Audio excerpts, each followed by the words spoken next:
We eat a banana called the Cavendish. It is a genetic twin of every other Cavendish. They're clones. So what makes one Cavendish sick makes other Cavendish sick. Now, if that was the only banana in the world, maybe we could say, well, this is an important crop, we need it, it's worth whatever horrible things we do. There are actually 1,000 other bananas in the world, but the banana business model does not allow diversity.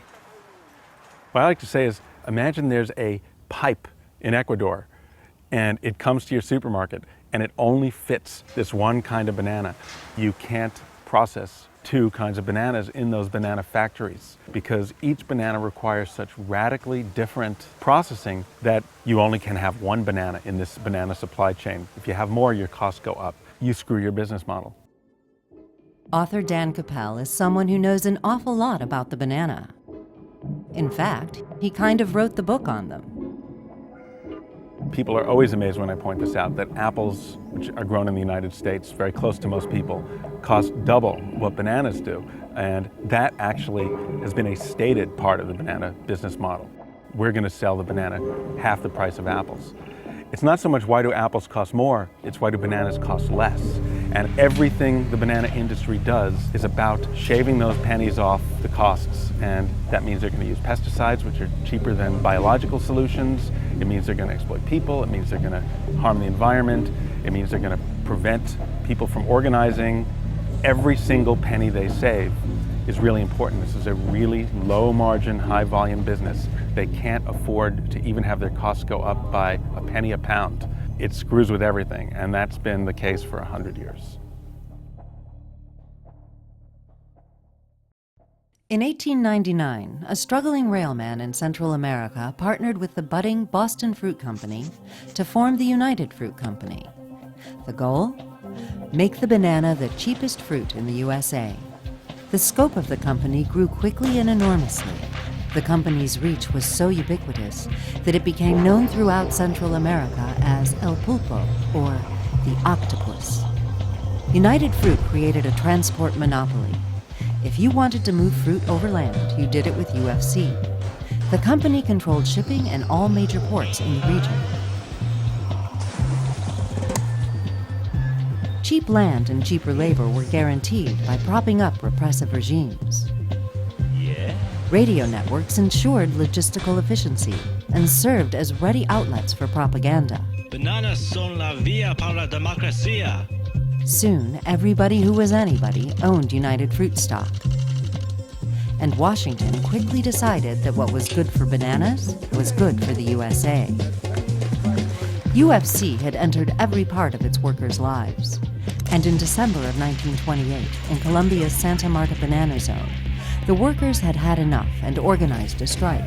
They wanted to be paid money instead of company scrip, along with a 6-day work week, an 8-hour work day, and a written contract commensurate with working conditions in the United States. But they were immediately labeled communists and radicals by the Colombian government, U.S. Embassy, and UFC. On December 6, 1928, El Pulpo demonstrated its power.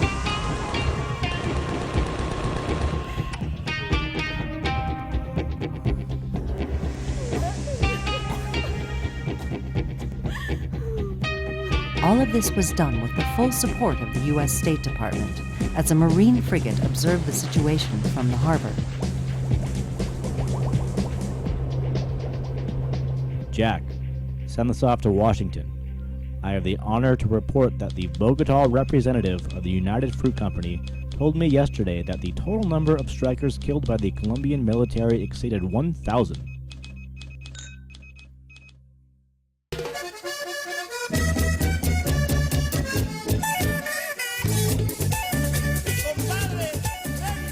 Today, this part of Colombia is a popular tourist destination with vibrant beaches, resort hotels, cruise ships, and ecotourism excursions. It is also a major port for banana exports in the region. 20 miles away, a different reality exists.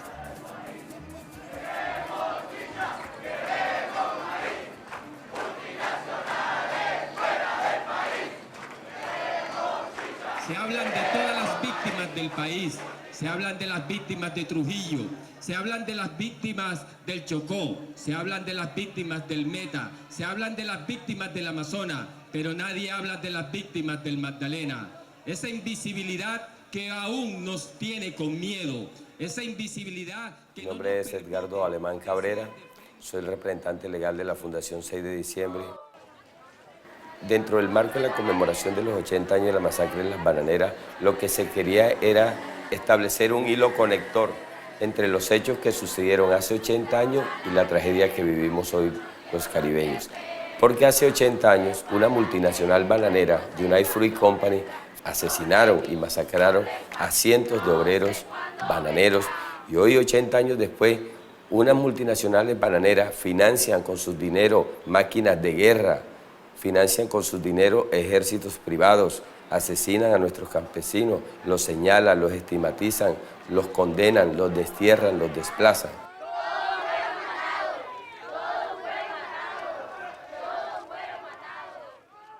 What happened in 1928 in Colombia is not disconnected from what happens now. That massacre is the great-great-great-grandfather of the massacres, the deaths, the devastation that's going on now. It wasn't so much a horrible act as a precedent-setting act, as a execution not just of people, but of strategy that worked. Si nosotros nos ponemos a ver el entorno social y político de nuestra región, siempre ha estado marcado por el dinero de las multinacionales bananeras en su loco afán de apoderarse de las tierras, de mantener el poder económico y de mantener a la comunidad y a la sociedad en una especie de esclavitud laboral y de esclavitud social. Colombia has long been plagued with violence, the origins of which can be traced back to the Santa Marta massacre carried out at the behest of the United Fruit Company, known today as Chiquita. The Revolutionary Armed Forces of Colombia, or FARC, cites the massacre as one of its reasons for forming in the early 1960s to fight for the rights of underprivileged Colombians. Sadly, the FARC resorted to taxing the drug trade and kidnappings to finance its operations. In response, wealthy landowning Colombians created and financed their own right-wing paramilitary forces, the predecessors to the AUC. The two sides have been fighting for decades. As the AUC grew, its leaders formed alliances with multinational companies to liquidate problem employees, union leaders, and to forcibly remove populations from land needed for cultivation or mining. One needed only to say that the victims were FARC or FARC sympathizers for their deaths to go uninvestigated and the crimes unpunished. Now, the AUC is the primary paramilitary group here in Colombia. They are a vicious paramilitary group. They are so bad that in 2001, even the Bush administration was forced to designate them as a terrorist organization. And that kicked in a whole series of new laws that it is a felony to give material assistance to a terrorist organization. Because everyone we work with down here has been saying that it's impossible for any big company down here that is succeeding to not have a partnership with the AUC. Not because they're necessary, but because that's the way business is done here. And if you're trying to hold real estate, the AUC is your partner. And they've made it safe for big business here, and that's their shtick. That's what they do.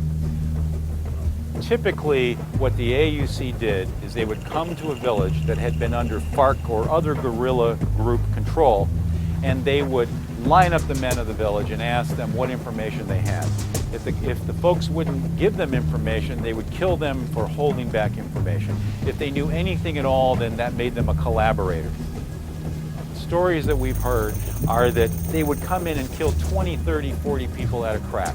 And the women and the children and the young boys, they were left there to watch this and to tell the story of what happened, because that was part of the ground game of terror for the AUC. They took it right out of the book of the Vietnam War, the scorched earth policy, where you terrorize the living and they are sure never to cross you again. And the fact that we all know things are still going on in the banana zone indicates that it's still been more than 80 years since this problem has existed.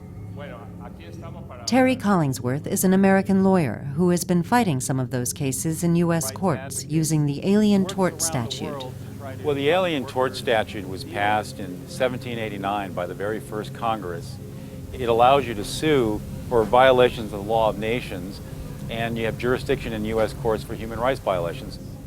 It covers slavery, extrajudicial killing, torture, genocide, war crimes. It's a perfect vehicle for bringing cases against corporations in their multinational activities around the world. If you lose a trial like that as a company, it'll take you years, decades, and millions of dollars of public relations money to get your name back. I've been doing cases like this in Colombia for almost 10 years now.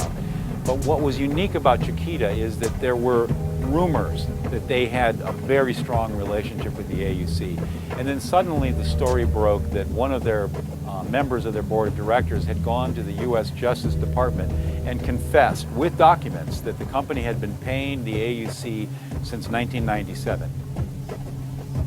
In the documents that were disclosed in the Chiquita case, Carlos Castaña approached Chiquita in 1996 and wanted their support. And the promise he made to them was he was going to clear the FARC out of the banana regions, so they started supporting him. Official records say that they paid about $1.7 million. That's what the documents they turned over to the Justice Department indicate. But when we've now interviewed some of the paramilitary commanders down here and foot soldiers down here, they say it's much more than that. Further research indicates that over that 8-year period, the banana companies paid nearly $53 million to the AUC in the Magdalena region alone. As Chiquita was one of only 3 major banana cultivators in the area during this time, it is highly likely its contribution exceeded $1.7 million. Victor Villa is an independent journalist who has been investigating the Colombian massacres over the last decade. Los pagos a la guerrilla y a los paramilitares han sido contribuciones para el financiamiento de estas máquinas de guerra. En el año 95 apenas había 200 víctimas por masacres en medio de ese incendio que había en Urabá. Estas comienzan a incrementarse del 97, 350, 380, 425 víctimas, en el 2000 600 víctimas, en el 2001 800 víctimas, en el 2002 1050 víctimas, en el 2003 1.200 víctimas, todavía en el 2004 las masacres registradas en Colombia alcanzaron los 1.350 víctimas. Lamentablemente casi está reducido a niveles estadísticos. Un día entró un grupo de gente armada y cogieron y taparon todas las vías del pueblo. No dejaban salir gente para afuera ni dejaban entrar a nadie en el pueblo. Me vine a quedar así un poco dormitada, casi como a la 1 o 1:30 más o menos de la mañana. Cuando yo despierto es cuando siento que me tiran la primera piedra en la ventana de la casa. Y ahí mismo oigo los gritos: ¡abran, abran! ¡Abran esa ventana, abran la puerta! Cuando ellos se quisieron parar, ya todos estaban adentro. Ese grupo armado estaban adentro. Yo les decía qué buscaban. Y ellos buscando así entre el cuarto, me farataron toda ropa y todo. Y me decían: estamos buscando las armas, estamos buscando armas. Yo les decía: la única arma que yo tengo aquí es esta, la Biblia. Cogieron a mi esposo, a mi hijo el menor, me los tiraron boca abajo al piso, me los golpearon, me los pisotearon, los cogieron y los amarraron con las manos hacia atrás. Nos mandaron a tirar todos volteados boca abajo en el piso y nos tenían así encañonados a todos. Cuando la niña mía intentó de llorar, me dijeron que le callara la boca a la niña, que si ella no se callaba, me le callaban la boca con un tiro. Por la boca le daban un tiro por la boca a la peladita. Ahí mismo me jalaron a la otra niña que apenas de 11 años, que es Carmencita. Me la querían matar. Ellos decían que ellos no me la mataban si la niña se dejaba violar. Y ella me acogía y me abrazaba y me decía: mami, esos hombres me quieren matar. Yo sé que si yo me dejo violar de ellos, no me matan. Me dicen que me deje violar, ellos me quieren comer, me quieren violar, mami. Y ella me cogía así y me abrazaba. Y yo cogía a mi hija y la abrazaba así. Y con la otra pequeñita aquí en el seno y con la hija mía aquí abrazada y los otros aquí todos tirados aquí abajo las piernas mías. Porque ellos lo tenían todos encañonados. Y ya ellos no tuvieron, o sea, no tuvieron escrúpulos para cogerme a mi hija así, jalármela de los brazos y tirarla así delante de todos mis hijos, delante de mí, y ahí bueno, hicieron con ella lo que les dio la gana. Al rato oímos cuando sonó la primera descarga, que yo pensé que nada más había sido el papá de mis hijos que habían sacado.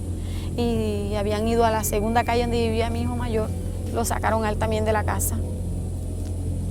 Al rato oímos cuando sonó la segunda descarga. Cuando se fueron, sacaron a toda la gente del caserío y le dijeron que si algunos de ellos nos prestaban ayuda, se metían y los mataban a toditos.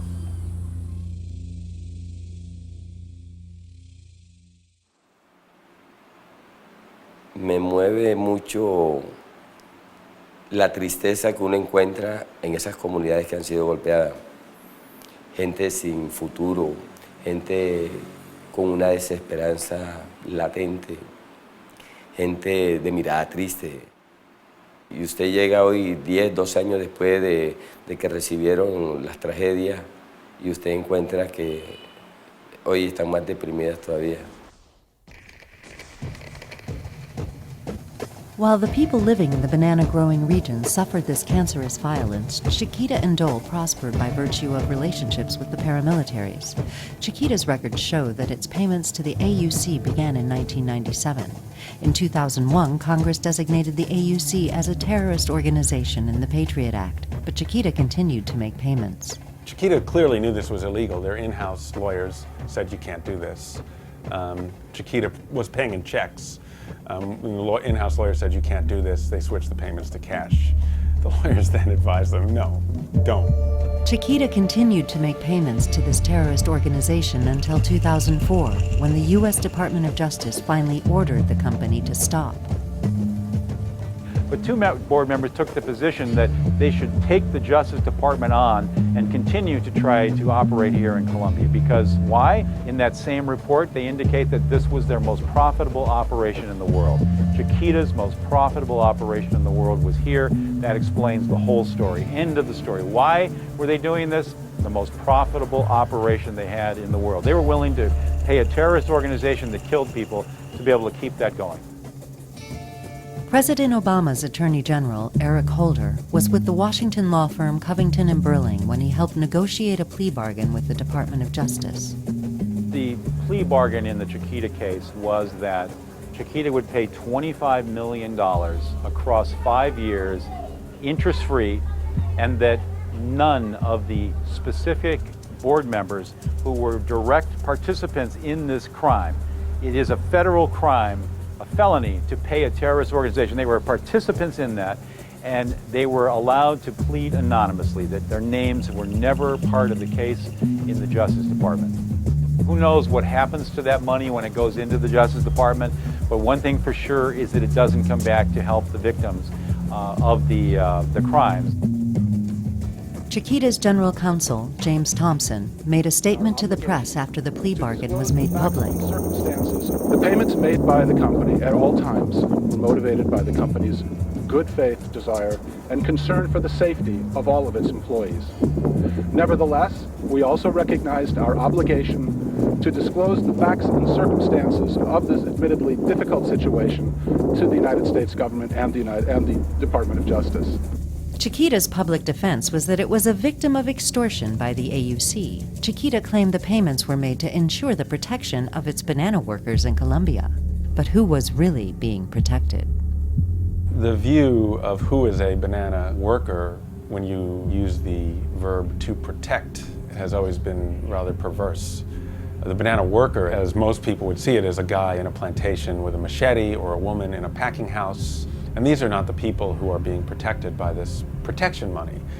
Who's being protected are executives, management. I think you might want to use the word employee instead. And concern for the safety of all of its employees.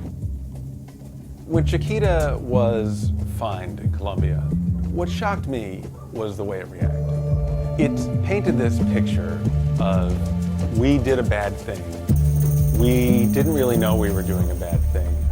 And then we sort of found out we did a bad thing, but we didn't do anything about it. But then we realized not doing anything about it was bad. And so then we told some people we did a bad thing, and then we finally did something about it, but we didn't tell the public about it. But now we finally realize we had to tell the public about it, so we're telling you, and now everything is better. Okay, not shocking. Chiquita's not going to say that, you know, what it did in Colombia. What's shocking is that nobody else says it. Uno termina entendiendo de que hasta la misma sociedad terminó aceptando que a la gente se les señalara, se les estigmatizara, se les asesinara, se les desplazara, y nadie dijo nada. Nadie dijo nada. Y los muertos se han seguido sumando y sumando y sumando, y nadie ha dicho aún nada. Y todas personas aquellas que nos exponemos a esto, a decirle al mundo lo que está pasando aquí, pues de pronto terminamos siendo una víctima más.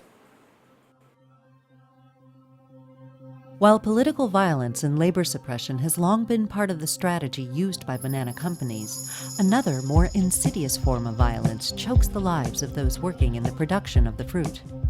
This reality affects much of the food industry and is rooted in what's known as the Green Revolution. During World War II, the Allied forces amassed enormous stockpiles of chemical weapons to fight its enemy in the field and manufactured tremendous stores of DDT to protect troops from dengue fever and malaria in the Pacific Theater. After the war, industrialists used the remaining chemical weapons from battle and the surplus of DDT to launch the Green Revolution with the promise of food for all. Plants that once produced tanks now produce tractors, while modified and unmodified chemical weapons, including the infamous Zyklon B of the Nazi death camps, became the first generation of pesticides. Developing countries, many in Latin America, became the testing grounds for industrial agriculture. Following the publication of Rachel Carson's Silent Spring, which warned of the effects of DDT, pesticide regulations and controls grew more stringent in Europe and the USA. But the developing world continued to be a laboratory where regulations were loose and accountability a distant afterthought. It's hard to underestimate how much the banana industry needed the rise in agricultural chemicals, this revolutionary technology that came from study of neurotoxins and as armaments, that came from government think tanks. Suddenly, you had this massive, massive quiver of materials you could use. And the real effect of that, again, is to preserve the monoculture because it prevents you from seeing other alternatives. Monoculture is dangerous, one, because it requires huge volumes, so you have to destroy the environment, you have to do everything you can to maintain this monoculture. But number two, it's dangerous ultimately because you've put all your bananas in one basket, and when a banana gets sick, then all the bananas get sick, and you risk your entire business model. Companies were forced to face this fear when Panama disease destroyed the cultivation of the Gros Michel, the first mass-produced banana. When that Gros Michel banana, the first banana monoculture, went extinct because it was a monoculture, the banana industry adopted the Cavendish, which required a new pipe. Why did this happen? Why did the banana companies, having been destroyed by their monocultural practices, then come up with another monoculture? In fact, banana scientists were warning them about this. In fact, they were developing other bananas. They were hybridizing, they had test labs. What did they do? In 1980, Chiquita closed its most important lab. And at the time it said, we're not worried about monoculture because whatever diseases come, we can fight with chemicals. Pesticides are cheap, they're easy to spray, so you don't have to look at other means of developing stuff. You don't have to look at anything that might raise prices. You've got canned solutions, hundreds of them, and you've got a crop that is desperately sick. The way the banana industry is now configured, there's no other answer. One of the most infamous chemicals to emerge from the Green Revolution was DBCP. In 1977, a film crew documented working conditions in the Occidental Chemical Plant in California's San Joaquin Valley. I think chemicals, they are affecting us. They have to be. Like out in Ag Chem, you work in some of those poisons and things, and you go home. When you get home, you just feel nauseated. You wake up the next day with headaches or, just a slight case of poisoning. These spots are getting worse, and I sure hope they don't eventually cover the rest of my body, because it started off just little ones, and now it's getting further on down the line and starting to develop on my face now, other spots in my body. I've really been concerned about it. It was rumored there when I first went there that said anybody that worked in that department for more than 2 years couldn't produce children. And I haven't. I'll tell you what, man, hearing something like that gives me cold chills, And I'm working out there, man. I want to have kids, man. You're talking about the long-term effects. You're talking about one right there that's pretty close to my heart, man, because I want to have me a couple, And something like that, man, just even thinking about something like that, or even thinking about those kids would come out wrong, man, just gives me cold chills, There are lots of potential hazards in all of society, and you learn to live with them. Before we manufacture any type of a chemical, we try to know what the literature says on it, what the potential hazards are, and we try to make our manufacturing process safe, if you will, so that we don't encounter any of those hazards. The filmmakers tested 7 of the workers from the AG Chem department. Each one was sterile. This is Channel 7 News Scene. The Occupational Safety and Health Administration, or OSHA, was so alarmed by the lab results showing sterility, it shut down the plant immediately for further testing. Workers in the agricultural chemical department there were tested and retested. The results were shocking. 20 out of 50 in that department alone are sterile. And officials in Washington and elsewhere are just... What was your initial feeling when you first found out that, in fact, these men were sterile? Shock. We had no idea, I had no idea at all that we had any kind of a process here in our plant operations that could do such a thing to a human being. Well, there was a study funded by Dow, the Torkelson study, Dr. Torkelson, and it did not show sterility in rats. What it showed was that with very high doses of DBCP, you could get testicular atrophy, if you will, the shriveling up of the testicles. I've talked to 2 scientists who are familiar with that work, and they both say, heck, we just didn't draw the conclusion that there'd be sterility from the fact that the testicles were shriveling up. The obvious question, which remains unanswered, is how many other warnings concerning other chemicals are also being ignored by the manufacturers. As more tests were done, a growing list of current and former employees and even field salesmen were found to be sterile from DBCP. These alarming results caused the government to order a temporary halt to the production of the chemical. They got to make it look good now, but I don't think what this company does is the answer to our problems. We may solve this one particular problem, but you get rid of this one chemical down there, they're going to have 5 more come in here, and they're going to test it the same way they did DBCP. And they're not going to know whether it's cancer-producing or whether the safety limit they've set up there is right. It's too bad that they're having to use people as guinea pigs. That's what I feel. I mean, if someone come up and said, okay, you've got a choice. You can work here and not have any children, or you can work somewhere else and have children. But they didn't give us a choice. They just, sure, I volunteered to go to work out there, but I didn't know this was going to happen. Major producers like Dow halted manufacturing of DBCP and began recalling its shipments of the chemical. Other companies, however, saw an opportunity in the vacuum left behind. In a 1978 SEC filing, Ambac Chemical Corporation's management frankly stated that the company could profit from selling DBCP in foreign markets where the sale and use was not prohibited.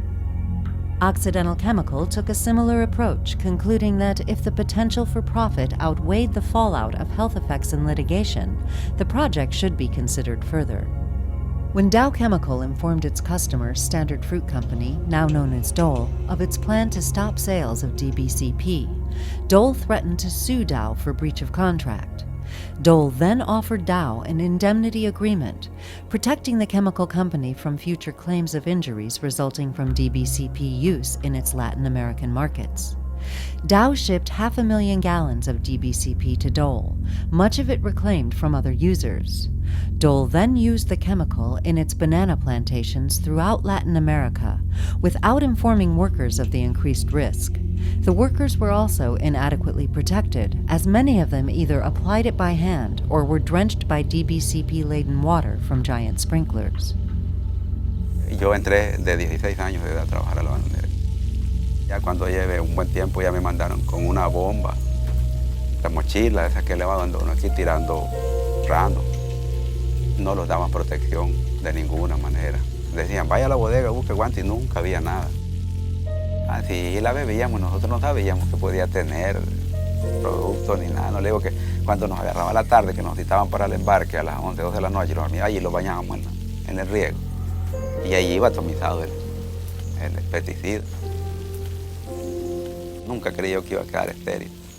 Yo nunca creí eso. Cuando yo ya tenía como unos 2 años de estar con ella, entonces yo visité un médico por mi cuenta. Me mandó a hacer unos exámenes de esperma y todo. Y cuando yo llegué a los resultados me dice, tenés un veneno, me dice que no te puedes tener hijos. Yo pensé que era ella y yo no sabía que era yo. Pero toda su familia, sus hermanas, todas tienen hijos. Solo yo, soy yo, mis hermanos, mis hermanas, todas, solo yo. Porque solo yo trabajé allí de mi familia. Ya me dijo una doctora ahí, por Calvario, nunca te van a tener un hijo, te vas a envejecer así. Ya me envejecí, le digo. Y me da tristeza ver que las navidades, mire, vienen pues ahí las familias que vienen donde ellos son sus hijos festejando. Nosotros solitos aquí los dos, siempre, así caminamos solitos, vivimos solitos. Sí, que aquí es bonito tener sus hijos porque uno ahí vive delirando en ellos y viendo qué hacer, que no estén neciando, taras que hagan bulla en la casa. Pero al no tener, aquí uno vive triste porque ya no hay hijos, no hay. Yo me quedé así, solita, vivir solita aquí.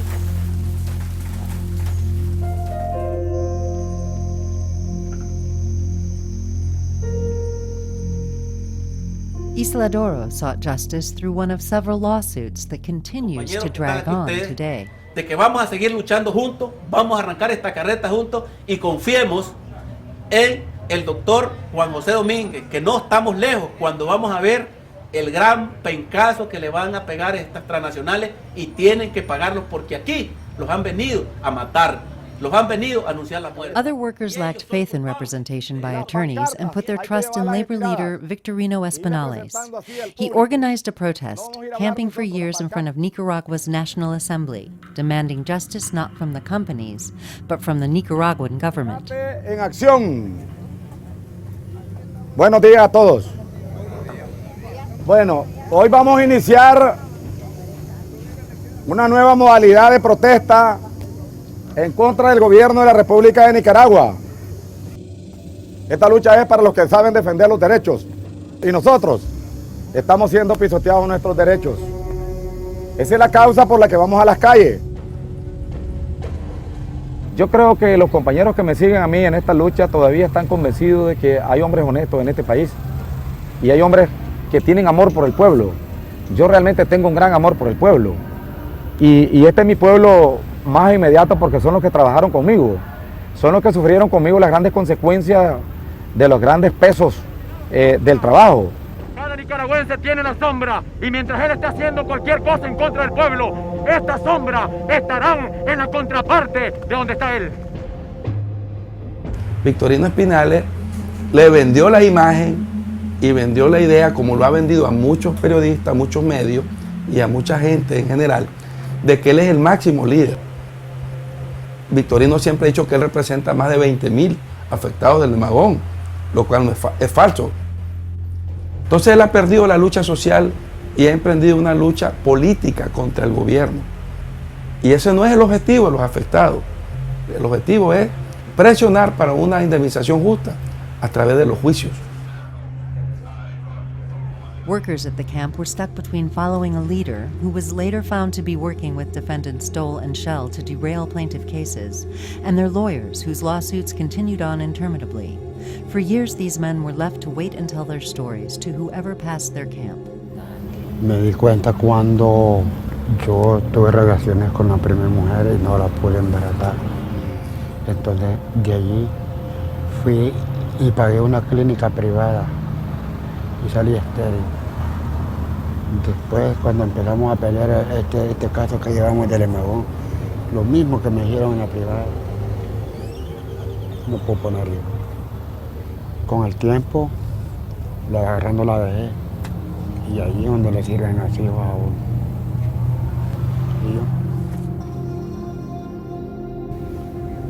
Es irreversible el daño que se ha provocado, pues. Yo creo que ni con tantos millones que nos dieran, el daño ya hecho está. Este veneno, este material químico que se impartió para usarse aquí en las bananeras, ya se sabía de que eran unos químicos prohibidos. Y todavía aún así se trajo al país y así se usó, pues. Nosotros somos conejillos de India. It's too bad that they're having to use people as guinea pigs. That's what I feel.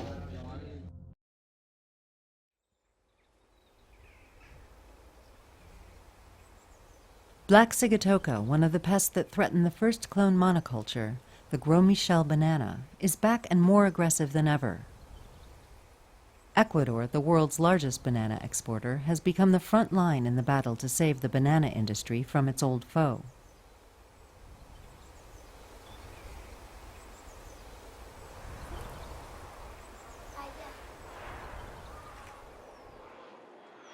Estamos frente a la escuela Nuestra Señora del Carmen, una escuela especial. Frente a ellos tenemos una hacienda que se llama El Progreso. Hay fumigación toda la semana. Por ejemplo, en este momento está pasando la avioneta sobre nuestra escuela y se ve como cae este insecticida o veneno que se llame y que nos llega a todo. Nosotras somos una población realmente que no tenía esta estructura, por así decirlo, agrícola. Esto antes eran fincas de cacao, de café, pero sin embargo en los últimos 20 años esto se ha convertido en todo bananera. Entonces una población con monocultivo prácticamente está cerrada toda la población. Es decir, quedamos en el medio y alrededor todo está lleno de bananeras. De tal manera que cuando pasa la avioneta fumigando, toda la población nos quedamos llena de ese líquido que en muchas ocasiones nos cae directamente a la piel. El objetivo de que se creó este centro fue hace años en vista de la necesidad de niños especiales que se daban mucho en nuestro sector, y por este motivo se dio la necesidad de crear un centro de educación especial. Aquí atendemos a niños con discapacidad. Estamos más o menos trabajando con unos 89 niños que tienen discapacidad debido a muchos factores. Entre ellos creemos que uno de los factores que influye tremendamente es el uso de insecticidas, de fungicidas en las fumigaciones bananeras. Muchas de ellas son aéreas y otras también en otros cultivos. Yo por un lapso de 11 años en esta casa, ¿no? Bueno, la construí con tantos sueños hacia mi familia, pero nunca me imaginé que iba a ser un daño tan fuerte la fumigación, la bananera que había atrás.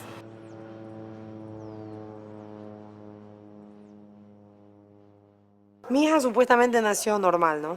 Nació normal y todo iba bien, pero en realidad no supimos qué pasó. A los 9 días de nacida comenzó a presentar problemas. Los médicos nunca me pudieron dar qué era lo que tenía, por lo que sí me mandaron a hacer muchos exámenes de genética, si era por genética, pero no, todo fue negativo. Pero yo sí me imaginaba de la fumigación. ¿Por qué? Porque cada vez que fumigaban uno sentía malestar. A mí me bañaban con los líquidos aquí en la casa. Irian built her dream home and moved in with her husband and 2 healthy daughters while pregnant with her 3rd child. The banana plantation behind her home was subject to continual spraying, exposing her family to a host of pesticides. After her third daughter was born with severe disabilities, she made the painful decision to abandon the home she had worked so hard to build. Nunca hubo, por ejemplo, de pronto que venga una persona y comunique, hoy día se va a fumigar, sabe que señora salga con sus niños, salga con su familia, nunca. Nunca hubo eso. Nosotros sabemos que iban a fumigar porque escuchábamos los vuelos, ¿no? Yo a cada rato escuchaba las avionetas encima mía, que jin, jin, jin. Si alguien nos hubiera educado que esta situación de la fumigación perjudicaba a los niños, estando en embarazo o a los niños, yo me hubiera ido, no hubiera desaparecido de aquí, pero nunca tuve ese conocimiento. Aquí estoy yo, Irina, ¿ves? Irina, aquí está la mamá, ¿ves? ¿Ves? Aquí está la mamá. Tener un hijo con discapacidad cambia la vida de uno, de la familia. También es un gran dolor que llevas en el alma y que difícilmente puedes borrarlo de ti, porque lo vives a cada día. Además, nosotros no solo lo vivimos con nuestros hijos, lo vivimos con las personas de nuestro alrededor. Vamos viendo que esto va subiendo. Ya cada día es peor. Nosotras pensamos que es el uso indiscriminado de productos que muchas veces dicen que los mezclan y esa mezcla de productos nunca se sabe qué impacto pueden tener, porque se puede saber el impacto de un producto, pero el impacto de mezclas no lo sabemos. Entonces, ahí estamos. Nosotras no podemos comprobar, no podemos saber si efectivamente esta es causa y este es el efecto, pero sin embargo tenemos esta situación. En nuestra población tenemos muchos problemas, pero como las autoridades aquí en realidad nunca hacen caso omiso, para ellos lo importante es que la población tenga mucho banano y que haya trabajo y el resto de la salud no importa. En realidad era una contaminación permanente.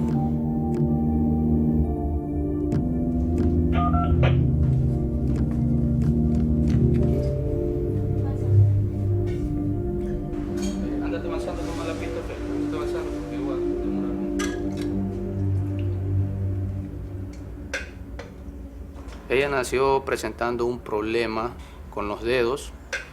Ella nació con los deditos así, que nosotros por la ignorancia del caso no le tomamos mucho en cuenta.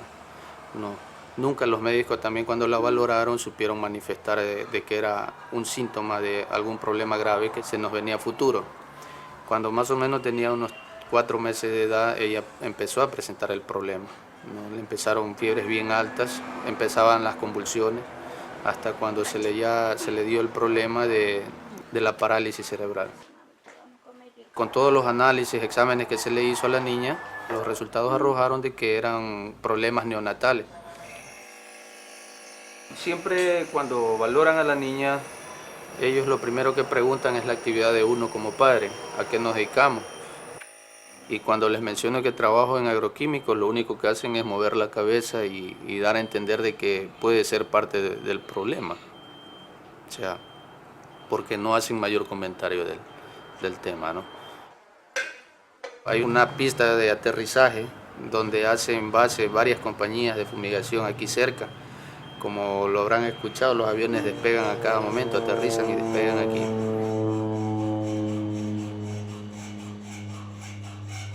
E incluso se han dado, por un par de ocasiones, se han dado unos inconvenientes que por emergencia o accidentes ha habido derrames de producto aquí cerca de la casa.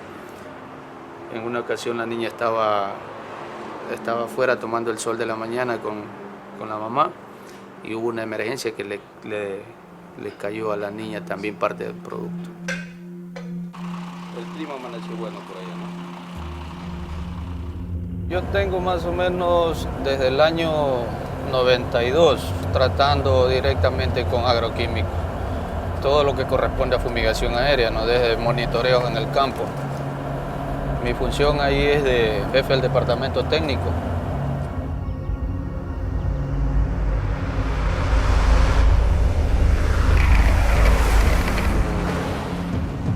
Desde el año 1992 hasta más o menos el año 2000 o 1998, los promedios de ciclos aplicados al año llegaban de 10 hasta máximo 14 ciclos. Pero esto ha venido cambiando con el transcurso del tiempo. En la actualidad se hacen un promedio aquí, un promedio de hasta de 40 ciclos al año. The black Sigatoka fungus is threatening to destroy banana crops worldwide. As more chemicals are used, Sigatoka grows more resistant, and the cycle repeats itself. In 2005, the EPA put heavy restrictions on mancozeb, one of the fungicides most frequently used against Sigatoka. These restrictions included a minimum distance of 1,000 meters between fumigated fields and populated areas, as well as a 24-hour minimum re-entry period for workers after fumigations. Neither of these important restrictions are enforced in Ecuador.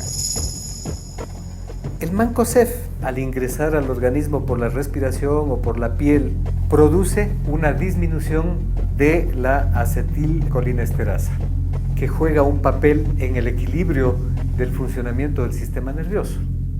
Cuando no está en suficiente cantidad esta sustancia, entonces el organismo empieza a sentirse, a expresar su nerviosismo en forma de temblor, en forma de ansiedad, en forma de angustia, en forma de náusea, de vómito, etc. Nosotros en nuestra investigación encontramos que uno de los principales temores o preocupaciones de los trabajadores de las plantaciones de banano es de que estos síntomas, que para ellos son casi de todos los días, después vayan a convertirse en un problema neurológico permanente. Ellos saben que el dolor de cabeza, que el dolor de estómago, que aparece inmediatamente de que han estado expuestos a una gran fumigación, tiene que ver con que ingresó al organismo el químico y empieza a ejercer su efecto negativo sobre el sistema nervioso.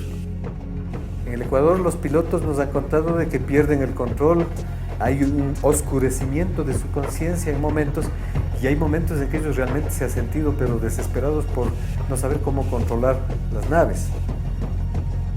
Desde hace aproximadamente 2 años nosotros comenzamos a sentir síntomas de intoxicación que posiblemente fueron a causa de que el número de accidentes aéreos en pilotos fumigadores aumentó al 35%.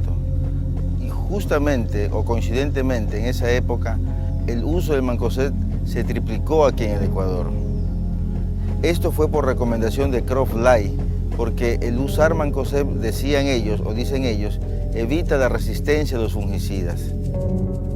CropLife se presenta como un organismo interesado en una visión científica neutral, pero en la práctica lo que hace es defender la venta y el uso de los químicos.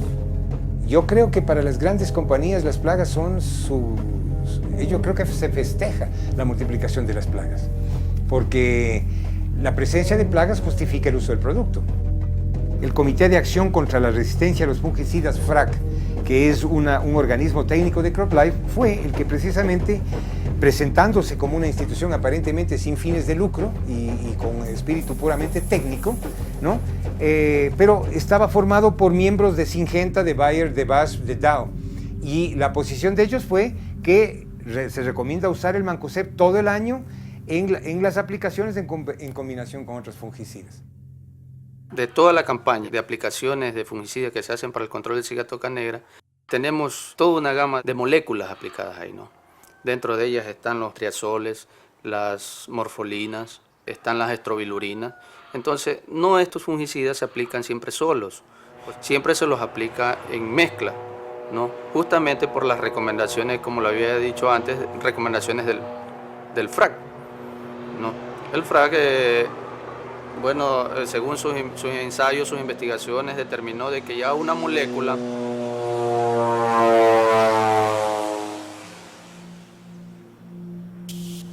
ese producto no debería haber sido aplicado aquí en el país porque las plantaciones de banano están junto a las poblaciones, porque las carreteras y los caminos atraviesan todas las plantaciones de banano, porque existen escuelas cerca de plantaciones de banano. Entonces, por todas esas razones, el mancozeb no debería haberse usado aquí y los fabricantes de pesticidas y CropLife no deberían haber recomendado que se use mancozeb aquí en el país. When it was banned in the United States, these companies together targeted Central America and South America where there were not similar bans and began really pushing this like a drug. I mean, literally pushing it and misrepresenting its effects and its danger levels.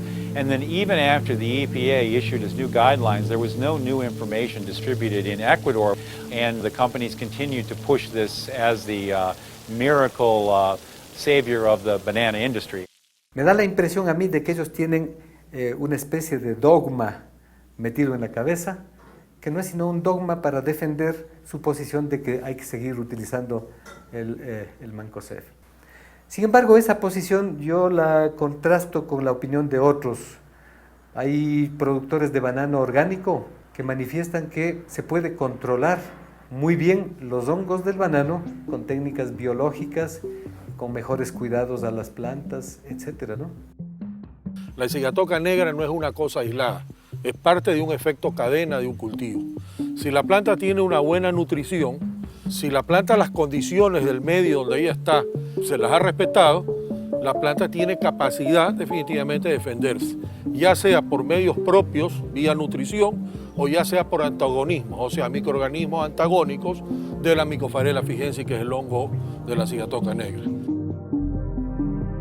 La cobertura del suelo es la protección de la microbiología que está en el suelo. Si yo la mato, simplemente lo que tengo que estar son en uso de mayores cantidades de fertilizantes, en mayor cantidades de nematicidas. ¿Por qué? Porque estoy destruyendo las poblaciones benéficas antagonistas de esos patógenos. ¿El hongo de qué se nutre? Se nutre de azúcares libres y de excesos de nitrógeno. ¿Qué tenemos en una bananera convencional? Azúcares libres y nitrógeno libre. Ese exceso se convierte en un nutrimento para el hongo y el hongo crece y se multiplica. Y para eso inventaron los herbicidas, luego inventaron los nematicidas, pero que no son otra cosa que armas destructivas, no son herramientas de producción. Lo que vemos nosotros aquí como infección de cigatoca negra es una infección que está totalmente inhibida, o sea, no pasa de ahí. La agricultura orgánica no tiene que demostrar su existencia, ya tiene miles de años sobre la agricultura química, y la agricultura química, mal llamada convencional, porque una que tiene apenas 60 años, esa agricultura está terminada, es decir, ya no tiene posibilidades de sobrevivencia porque día a día se va demostrando que cualquier molécula que se desarrolle, llámese para combatir insectos, para combatir microorganismos patógenos, ellos tienen capacidad de mutar y generar resistencia a esas moléculas. El primer y más grave problema es el de que esté el espacio libre para el uso de sustancias químicas que se las maneja inclusive como si fueran de franja verde, cuando se sabe que en la práctica pues, son químicos que alteran completamente la función del organismo y que tienen incluso la capacidad de generar cáncer y hacer cambios en la capacidad cromosómica de las personas, ¿no? Por lo tanto, hemos vendido mucho banano al mundo, pero a la par con eso no se han hecho suficientes evaluaciones de lo que eso está implicando para la gente acá en el Ecuador. En el 2005, que la EPA le da el re-registro al Mancozeb, es posible que se hayan quedado con un stock muy grande de Mancozeb y nos cogieron de basurero. Dijeron, mandemos al Ecuador para que lo utilicen allá. Es decir, algo así como que no les importa la salud o los problemas de salud que pueden tener los países latinoamericanos, en este caso el Ecuador. Lo que ustedes acaban de ver de la pista que salimos es parte de la rutina, ¿no? Se alistan con la preparación del fungicida en la pista y esperan a que yo les confirme las buenas condiciones para hacer la aplicación aérea.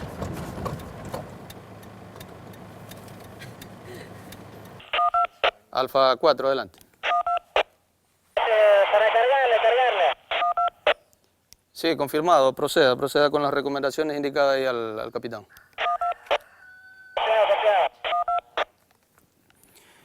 Acabo de hacer de pedir el vuelo. En unos pocos minutos tendremos el avión volando aquí sobre la plantación.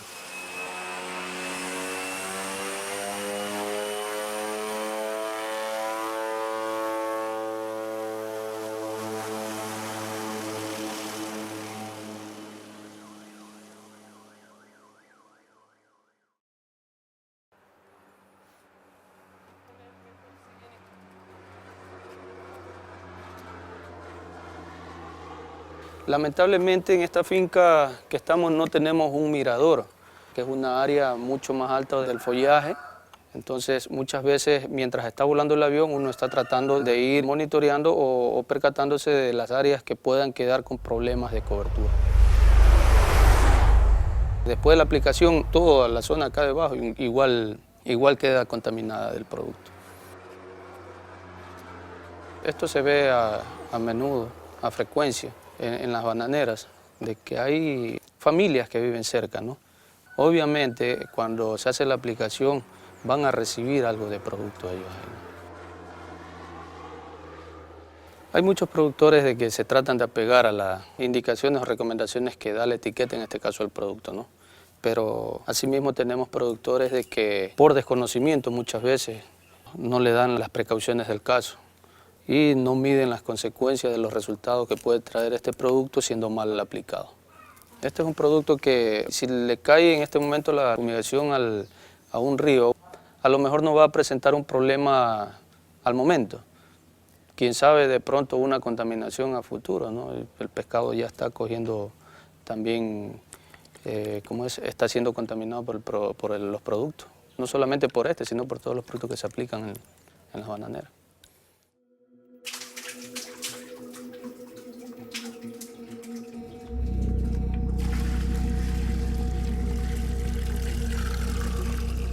Studies looking to demonstrate that communities and workers alike are contaminated by the constant aerial fumigations use fluorescent dyes to mark the extent of chemical exposure. The evidence shows that existing precautions to protect workers are inadequate, and too often the safety of communities is ignored altogether.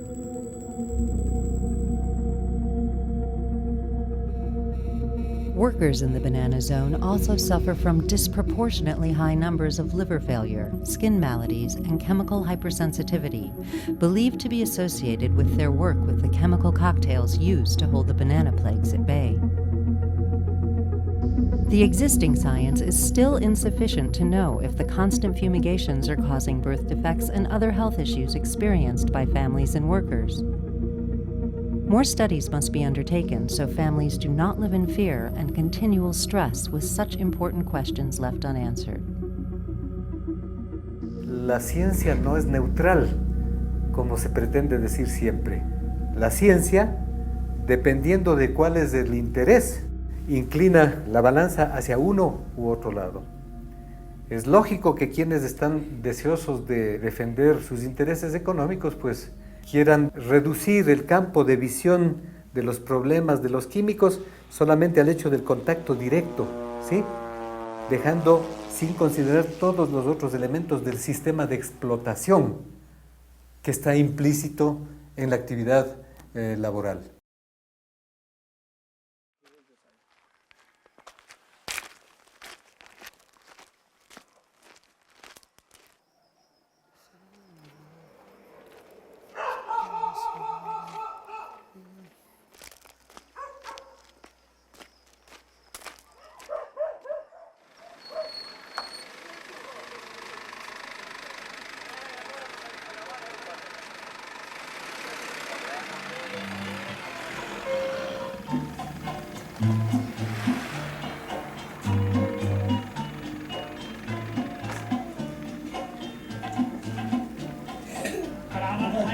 Venga, venga. Semana se entera, tirando la fragua, golpeando el cincel.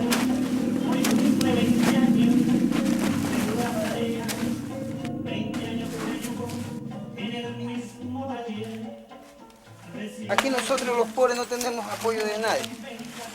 Como decimos criollamente, somos los burros de carga. Hay que trabajar de lunes a sábado para sacar 55, 60 dólares, a veces hasta 45. Somos lo último, como quien dice. Estamos trabajando y pasan las avionetas. A veces ese líquido nos cae y nos arde el cuerpo. Si nos cae las vistas, nos arde. Si usted cae enfermo, tiene que curarse de los 45 que uno gana. Y a veces una receta gasta 70, 80. Si uno reclama mucho, lo primero que dicen, te vas. De pronto a veces no hay otra fuente de trabajo. Igual tenemos que hacer. En este Ecuador uno trabaja y trabaja aquí con los empresarios, pero nunca se tiene nada. Somos los bien trabajados pero mal pagados. Así es. Esa afectación de los plaguicidas se hace en poblaciones que son vulnerables. ¿Por qué? Porque están mal pagados, sin protección adecuada, viven rodeados de químicos y están en un sistema de injusticia social y de extremo estrés y sobrecarga de la fuerza de trabajo que hace que sean gente más vulnerable todavía y que tienen menos defensas para poder confrontar el tema de la toxicidad en la que viven. A veces nos sentimos sí defraudados, de ver tanta injusticia, de ver tanta pobreza y de ver a mis amigos también como nos sacamos el aire, trabajar salir de la casa a las 4 de la mañana, llegar a la casa a las 8 de la noche. Nuestras mujeres tienen que trabajar, los niños se quedan en casa, es peligroso de que les roben, lleguen y no los encontremos ahí. Lo más triste de nosotros aquí, ya nos acostumbramos a este trabajo. Y a la gente del extranjero que traten de ver cómo nos ayudan. Porque yo sé que sí ayudan. Yo sé que la gente de afuera tiene más corazón que la de aquí adentro.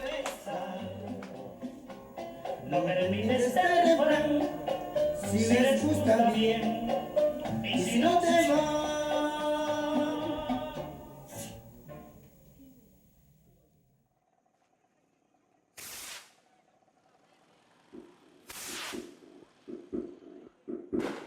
Labor leader Jaime Mosquera lives in a small town surrounded for miles by industrial banana plantations.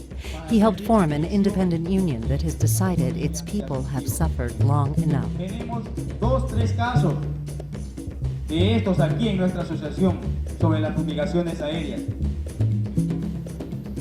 Lo que quiero para mi gente trabajadora, para mi gente de mi pueblo, el mayor progreso, que se termine estas fumigaciones aéreas, que ya no nos maten, porque así nos están matando en vida. Yo lo que quiero para mi gente, que tengamos un salario digno para sobrevivir y que ya no se nos sigan explotando más en esta vida. Por eso les digo a cada uno de ustedes estadounidenses que tenga conciencia en lo que se están sirviendo, tomen conciencia para que ustedes vean cómo trabaja uno, cómo se sufre en el campo para poder exportar esa fruta, mientras los señores empresarios se llenan de nuestro esfuerzo, de nuestro trabajo y de nuestra juventud.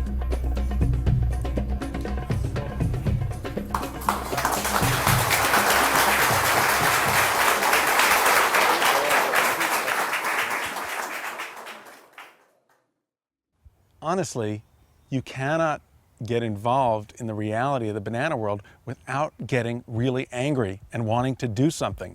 The banana industry does work to slap down anyone, whether it's a lawyer, whether it's a filmmaker, whether it's a newspaper reporter, whether it's an activist. They'll come after anyone who threatens their profit margin, their bottom line. How do you respond? You respond by pointing out what they've done. The issues associated with banana production in Latin America are nearly a century old, but they are rarely brought to light. The term Banana Republic is derived from the way in which United Fruit Company and other fruit producers completely dominated countries in Latin America since before the 1928 massacre in Santa Marta, Colombia. Yet the term is used to name a popular retail clothing store. Bananas have become cartoon characters and the key prop to one of physical comedy's most famous gags. Meanwhile, banana workers and other innocent Latin Americans who happen to live in areas overtaken by banana plantations have been suffering and received little support from their governments or concerned consumers. Despite the many challenges, this trend can be reversed if reform became a goal of workers, governments, and consumers alike. The strengthening and support of communities that demand their rights to healthy and humane working and living environments is paramount. The first step is for those affected to continue to organize as they speak for themselves. Consumers and civil society should support these homegrown initiatives. Studies to examine the effect of constant fumigations need to be undertaken to establish correlation and causation while promoting public health. The responsibility to prove that a chemical cocktail is safe for use should be that of the party that profits from its use, not the community exposed to it. While governments and the legal process have a place in curbing the challenges faced in Latin America, consumers have the ability to demand change and insist that the industry improves the work practices throughout the supply chain. The increased demand for organic and fair trade bananas is promising. However, due to Big Banana's near monopoly over the industry, with little scrutiny from regulators, these bananas comprise only 3% of the market in the US and Europe. To date, many certification schemes like the Rainforest Alliance have proven ineffective. Fair trade farms often flout certification requirements, such as the ability to organize. This was seen recently when a Chiquita banana supplier in Honduras was accused of firing workers who attempted to form a union. Diversification of the banana varieties in the marketplace, as seen in the apple industry, could create a more sustainable and responsible supply chain along with new entrepreneurial opportunities. As long as you are part of the system that's bringing Cavendish to us, that's bringing the single banana system, then you are part of the problem. And all that energy we use in attempting to gain justice for these workers, in attempting to sue, in attempting to bring these companies to task, as noble as that is, would be better expended towards finding ways to bring diversity to the banana business. You do that and you break the chain. A veces nosotros, ¿verdad?, nos comemos un guineo y no sabemos detrás de ese guineo tantos problemas, tanta violencia, tanta pérdida de seres humanos, de almas inocentes. Las personas que están consumiendo ese alimento, miren de qué se están alimentando. De violencia, se están alimentando de pura violencia.